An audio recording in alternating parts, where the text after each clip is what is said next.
Greetings, friends. This is Salt City Counseling. Once again, my name's Scott. I'm a licensed therapist here in the beautiful state of Utah.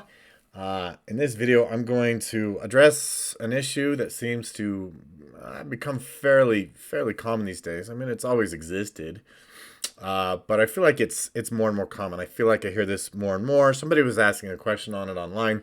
I thought it might make a helpful or useful video. I'm going to address this issue of often thinking or feeling that other people are talking about us. Like if you feel like people are talking about you, and even this extends especially to those of you who may experience some feelings or some thoughts, some fears that, especially including strangers, people that you don't know, people who don't know you, might be talking about you. Like if you see a couple of people that you don't know and they're talking, and you might have this thought or this emotion, right, or this fear that they're talking about you, or even people that you do know. Maybe you see a couple of coworkers chit-chatting in the corner, or they go off to their office, so you go off to somebody's office to talk and thinking, oh, they're talking about me, that type of thing. Okay, and so I'm going to address that in this video.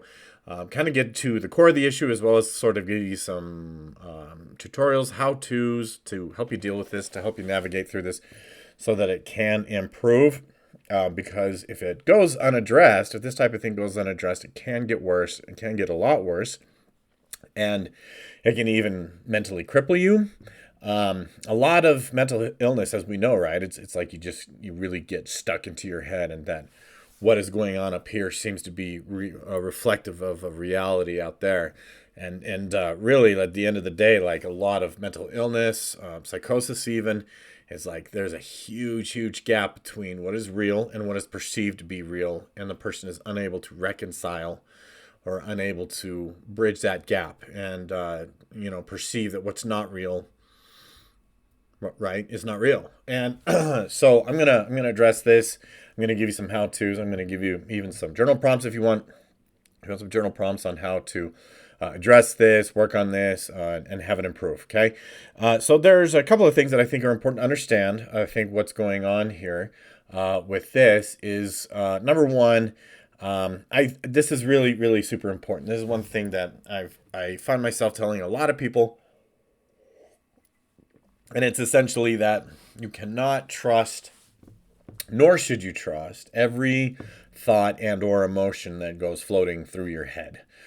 You absolutely should not, or ought not to trust everything that goes through your head. Not everything that goes through your head, not every emotion or thought that goes through your head is based on fact. And so again, to me, that's like part of becoming well, or pursuing or practicing wellness, is understanding what is real and what is not. What is real and what is not. So this is going to give you a hint or a clue into the homework assignment, the journal prompt that I'm going to have at the end of this video. So make sure that you watch to the end. And so I'm going to give you some tips here on how to address it.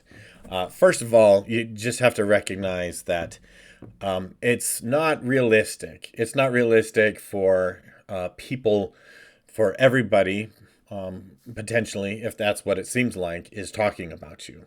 Fact of the matter is, most people are overly concerned about themselves. They're like you. They're more like you than you think. They're more afraid of you than you are of that, right? Or there's just afraid of you talking about them as you are afraid of them talking about you, potentially. But most people are mostly concerned about themselves. Even when they're overly involved in other people's lives, it's something about them. It's a them problem, right? It still has everything to do with them, even though it's kind of secondary.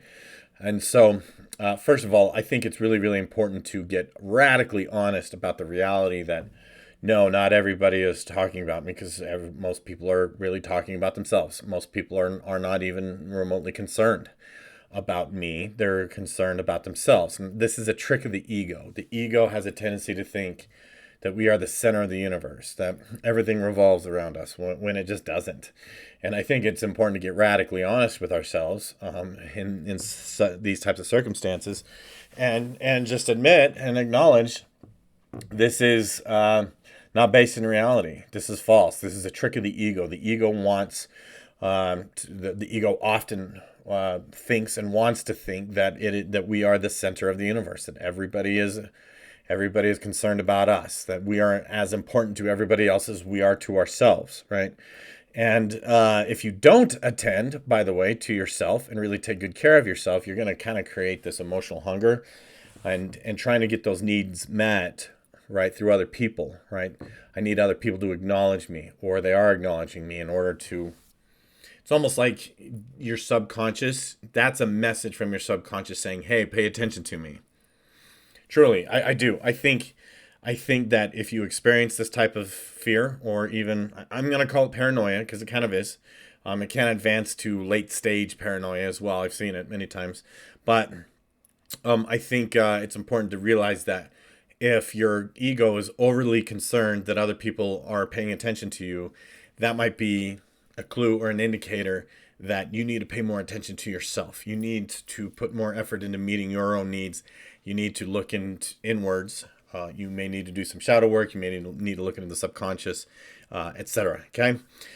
So moving on, the next point the next point that I think will help, or will hopefully help, is realizing that even if other people are talking or are thinking about me or talking about me, so what? It doesn't matter, right? Another trick of the ego here is that this is a thing of super importance when it's not. It's just not. That we should be overly concerned with what people say or think about us. That's another trick of the ego. It's easy to get lost in that. It's a storm of emotion, and it's just chaos to constantly live this way, with the idea that other people are doing this. But it doesn't matter. So one of the things that I like to do is to help people develop like a mantra or like a phrase that they repeat over and over and over to themselves, such as, it doesn't matter if people are talking about me, or sounds like a them problem. Because if they are talking about you behind your back, it frankly is a them problem. It really is, and it's important to remind yourself of that. Okay, and deep down too, here's where some radical honesty and some radical accountability, right? Being responsible for yourself needs to kick in. This usually indicates that a person has some fairly severe insecurity. The worse it is, the more insecure that person is. And what causes us to feel insecure? Well, a number of things, right? There's a number of things. And how do we solve it? Well, in a number of ways.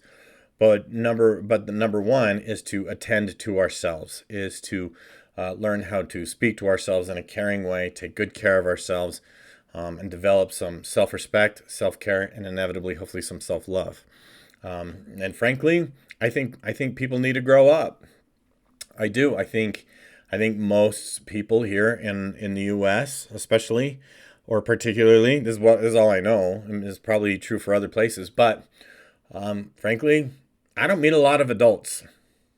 I meet a lot of children who are in adult grown bodies, people who have never actually really grown up. And by that I mean like emotionally matured, psychologically matured, had their ego matured and developed some ego strength. Okay. And so really that's kind of at the core of the issue, is that if the very thought of people talking about you invokes a severely anxious or afraid response, that probably means that there's some insecurity that needs to be attended to. Okay, so I'm going to give you a quick journal prompt here, maybe two. I usually kind of think of them on the fly as I go.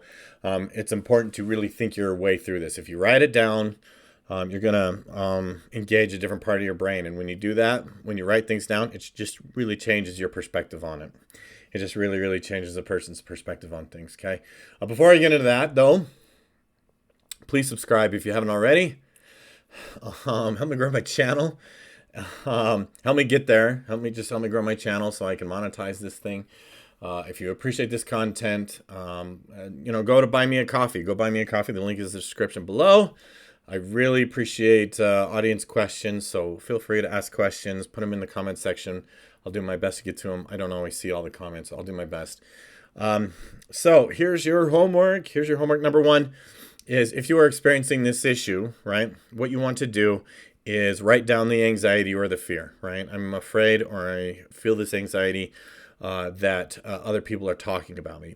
The difference, again, between fear and anxiety, I already did a video on this, is that fear is based in evidence or tangible, concrete evidence, right? It's like, I'm afraid of being attacked by a bear. Why are you afraid of that? Well, because there's an angry bear in my house. That's why.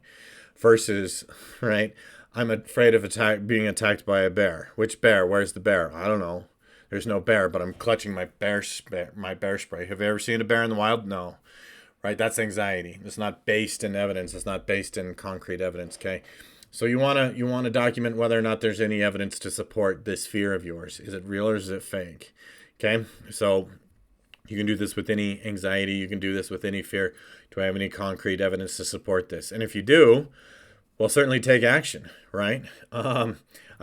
With that thing, you got to take action with that thing. And so that is your first journal prompt. Second of all, you're going to want to do some deep shadow work. And this is more advanced stuff. And here's basically your journal prompt for your shadow work on the insecurity piece. Why do I care so much about what other people think? Write that at the top of the page and start writing. Where did it come from? Where did this belief show up? How did this belief get put into you? Did your parents reinforce this? There's a good chance that they did. Did your parents put this belief into you? If so, how did they? Et cetera, et cetera, et cetera. Okay? So there you go. Feel free to ask any additional questions. I'll be happy to answer them in video form or whatever. So thank you for being here. Please subscribe if you haven't already. We'll see you next time.